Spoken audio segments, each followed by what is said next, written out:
Good morning from Tokyo's Haneda International Airport, and today I'm flying on a rather interesting aircraft that has 335 seats on a Boeing 787, so without further ado, let's get cracking. So as you've probably seen from the title and thumbnail, I'm flying on board ANA's domestic 787 from here in Tokyo Haneda over to Hiroshima in economy class.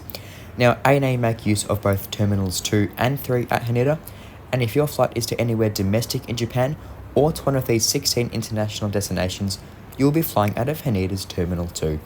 Now we did get a bit lost initially walking in, but a friendly staff member asked where we were going and then took us to our check-in counter. The staff at check-in were lovely, and it only took about 5 minutes to get checked in and our bags dropped. Now I'm pretty sure that you do have the option to check in by yourself with a self-check-in kiosk, or go up to our staff member if you do have bags. But anyway, for your information, check-in opens 2 hours prior to departure for domestic flights with ANA.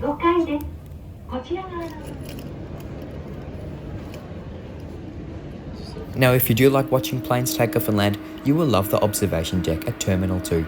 I spent most of my time here watching the planes take off and land before eventually setting off to go on one of these planes myself.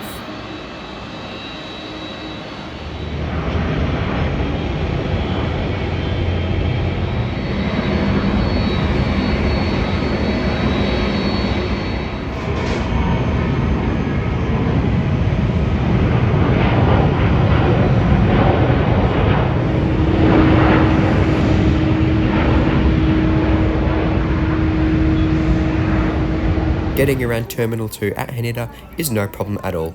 It's a rather modern terminal, being opened in 2004, and one thing I found convenient was that there were multiple security points which are right outside of specific gate areas, meaning you wouldn't have to walk a country mile from security at one side of the terminal to your gate at the other. We did learn this the hard way, however, and we should have gone to a closer security point which was closer to our gate, but if you do make the same mistake as we did and you find your gate is quite far away from your security point, there are these travelators which minimise walking time by a couple of minutes or so. Along the way to the gate, we got to see this ANA Star Wars 787, but sadly that isn't our ride for today.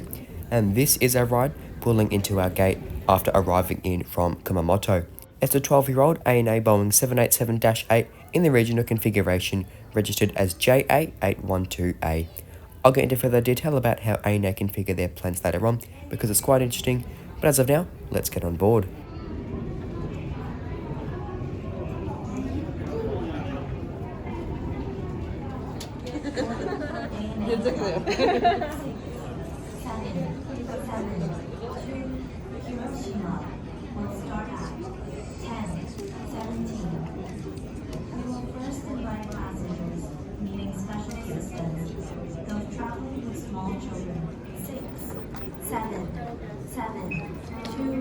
Hiroshima is now invited boarding group 3 to board at this time.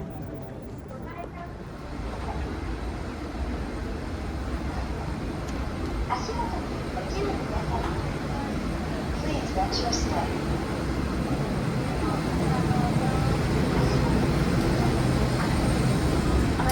Welcome aboard. Pardon? This is 10 low. Pardon? Now it's 10. 10 low, please take this area, please. Welcome on board ANA's original configured Boeing 787. It has just 2 rows of business class and then 335 economy class seats in a 333 configuration across 3 cabins, and I'll be sitting at 27A today with decent window alignment and a great view of the wing.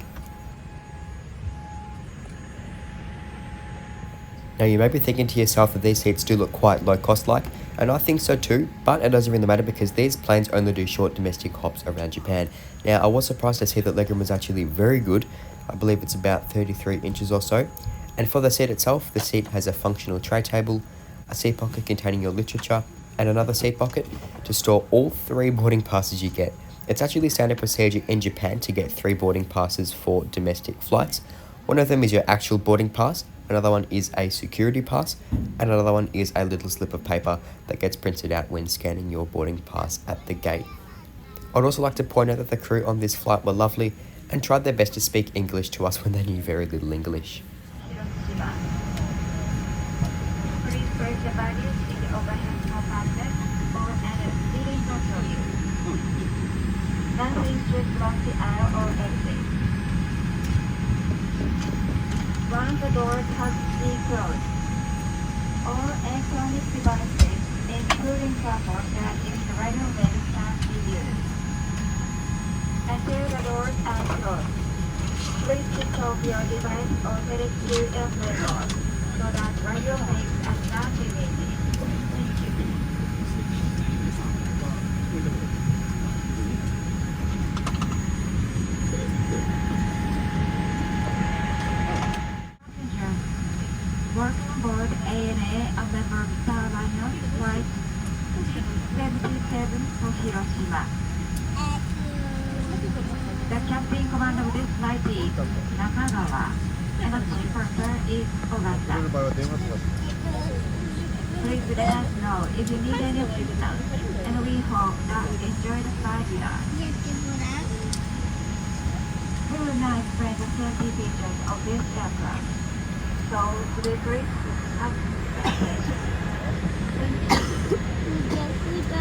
We pushed back on time and the safety demonstration played before taxiing to runway 16 left at Tokyo Haneda.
From Tokyo at 10:53 am before making a couple of left-hand turns to track west towards Hiroshima. We cruised at 38,000 feet before making a steep descent into a bumpy Hiroshima, landing 5 minutes early at 11:55 am with a total flight time of 1 hour and 2 minutes.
The highlight of the flight was definitely passing Mount Fuji. After venturing out to see Mount Fuji the day prior to this flight, we were teased with clouds, so it was finally good to see Mount Fuji on a clear day without a single cloud in the sky.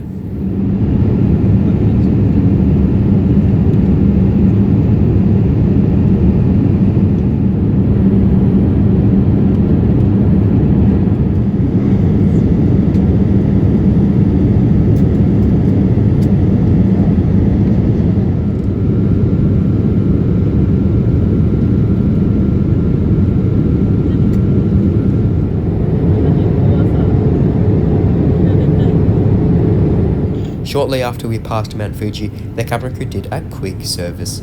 On this flight, we were only offered a drink of our choice, and I chose an apple juice and it went down nicely. I'm not really expecting the crew to come around and offer the entire plane meals and all that on a 1 hour flight with over 300 people on a 787.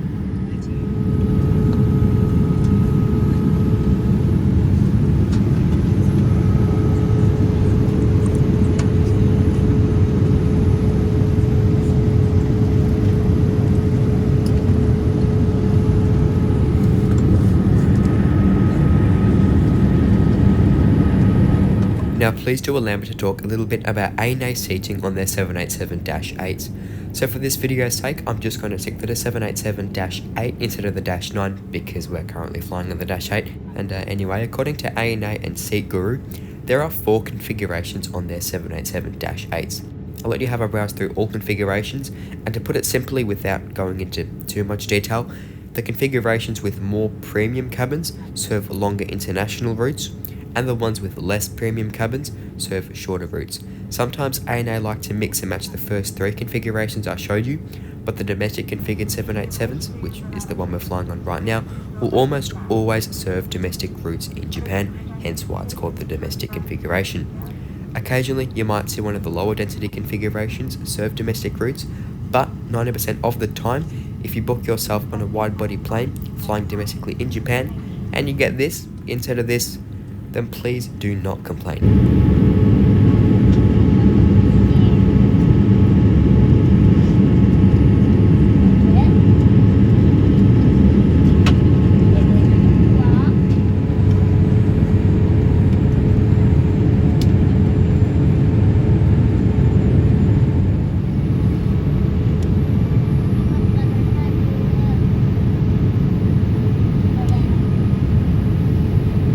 Now the reason why ANA and pretty much all Japanese airlines have such high density planes in the first place is because of customer demand.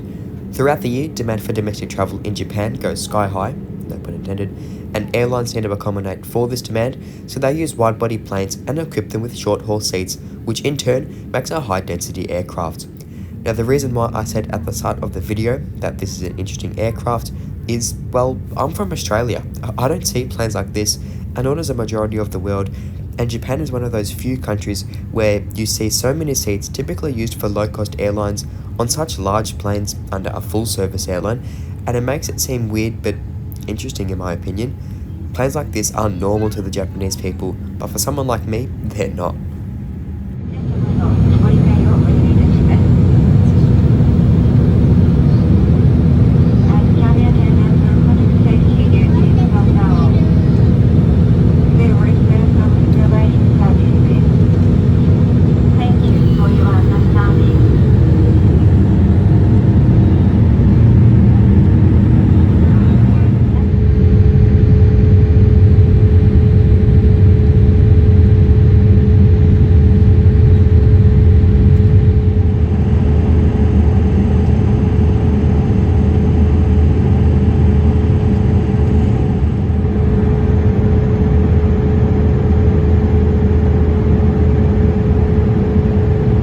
Now that we're about to land into Hiroshima, I'll quickly sum up this flight.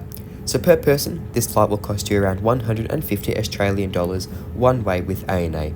Not bad pricing, but it could be better. Overall, the flight wasn't too bad at all. The views were gorgeous, the crew were great, and we got to Hiroshima on time. So overall, I rate this experience a solid 7 out of 10. So thank you very much for watching. I do hope you enjoyed and hope you learned something. And as of now, I'll leave you with a very bumpy approach into Hiroshima.